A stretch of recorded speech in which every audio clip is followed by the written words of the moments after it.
Hello friends, ఎలా ఉన్నారు అందరూ? అందరూ బాగుండాలని అనుకుంటున్నాను. ఇవాళ నేను మీతో ఇంకో విషయం షేర్ చేసుకుందామనేసి అనుకుంటున్నాను. అదేంటి అంటే ఆహ్, మనకి షుగర్ లెవెల్స్ ఎక్కువైనప్పుడే కదండీ బాడీ అన్‌ఈజీగా ఉంటుంది. ఆహ్, ఫోకస్ కూడా చేయలేము. ఎందుకంటే ఒక్కసారి మన బాడీ బాలేదనుకోండి, అరే! ఇది ఇక్కడ కాలు నొప్పొస్తుంది, చెయ్యి నొప్పొస్తుంది, మెడ నొప్పొస్తుంది. ఆ! ఇంకా వేరే వేరే చోట్లలో నొప్పులొస్తున్నాయి. మనం ఏదైతే పని చేశామనుకున్నామో మైండ్ ఆల్వేస్ దానిపైన థింక్ చేస్తున్నప్పుడు మనం దానిపైన ఫోకస్ చేయలేము. మనం చేయాలనుకున్న పని పైన. సో, అది షుగర్ లెవెల్స్ పెరిగినప్పుడు మనకి చాలా విధాలుగా బాడీ అన్‌ఈజీగా ఉంటది. చాలా విషయాలలో, చాలా ప్లేస్‌లలో గూడా బాడీ డిఫరెంట్‌గా రియాక్ట్ అవుతుంటది. సో, దానికి సొల్యూషన్ ఏంటి అంటే, సొల్యూషన్ అంటే అది ఎగ్జాక్ట్‌గా అదే సొల్యూషన్ అని కాదు. బట్ మనము అన్నం తినేటప్పుడు ఒక్కొక్కసారి మనకు కూర నచ్చి ఎక్కువ తినేస్తాం.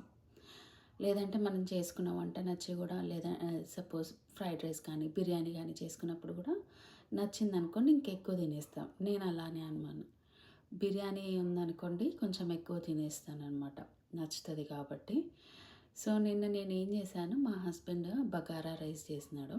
బిర్యానీ రైస్ యూజ్ చేసి, అలాగే చికెన్ ఫ్రై చేశాడు. బగారా అనేది చాలా బావుంది టేస్ట్. సో, నాకు నచ్చేసి ఉత్త బగారన్నమే 3 సార్లు తినేసిన ప్లేట్‌లో పెట్టుకొని. బట్ నేను ఇంకో పని గూడా చేశాను దాంతో పాటు.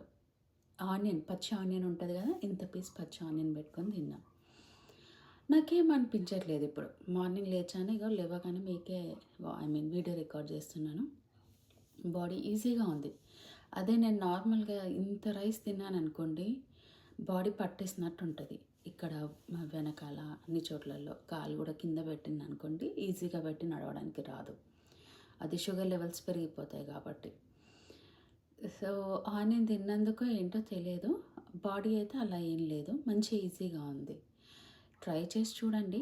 ఇన్ కేస్ మీకు కూడా వర్కౌట్ అయితదేమో అనేసి చిన్న ఆశ. నాకు వర్కౌట్ అయింది గదా! సో, అదేనండి అంతే. ట్రై చేయండి. బాయ్.